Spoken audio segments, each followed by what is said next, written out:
శ్రీకాకుళం జిల్లా పెద్దపాడులో BCY party నాయకులు relay నిరాహార దీక్షను చేపట్టారు. బీసీల ఓట్లతో గద్దెనెక్కిన ప్రభుత్వాలు ఆ తర్వాత మాట మారుస్తున్నాయని అన్నారు.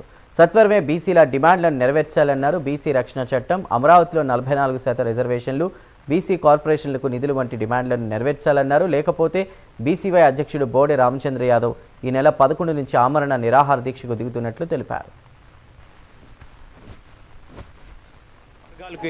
ప్రతి ఒక్కరికి కూడా నాయకత్వం ఇస్తూ మావు ప్రతి నిరసన తెలిపించుకోవడానికి ఈరోజు రామచంద్రాజీ పార్టీ నుంచి మేము మాట్లాడడం జరుగుతుంది. ఈరోజు మా బీసీవై పార్టీ తరపు నుంచి మా ప్రీతం నాయకుడు 5 డిమాండ్లు కోరారు. 5 డిమాండ్లు అంతే ఫిబ్రవరి 22వ తేదీన భారీ బహిరంగ సభలో ఈ చర్చ జరిగింది. ఈ ఫిబ్రవరి 28 నుంచి మళ్ళీ ఏప్రిల్ 11వ తారీఖు వరకు ఆయన చెప్పారు ఈలోగా మా డిమాండ్లు నెరవేర్చమని.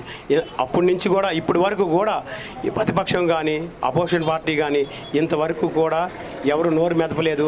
ఏ మీడియాలో కానీ ఏ పేపర్లో కానీ ఎందులో ఇంతవరకు మా ప్రీతం నాయకుడు చెప్పింది ఏమీ రాలేదు. అధిష్టానం కోరిక మేరకు ప్రతి జిల్లాలో దీక్ష శిబిరం మాది దీక్ష పెట్టడానికి ప్రధాన కారణం ఏంటంటే మొన్న 22 జరిగిన బీసీ గర్జన అనే కార్యక్రమంలో 5 డిమాండ్ల గురించి మా పార్టీ అధినేత చెప్పడం జరిగింది. రేపు ఎల్లుండు 11వ తారీఖున మా కేంద్ర పార్టీ కార్యాలయం నిరాహార దీక్షకి మా పార్టీ అధినేత బోడే రామచంద్ర యాదవ్ గారు పూనుకున్నారు.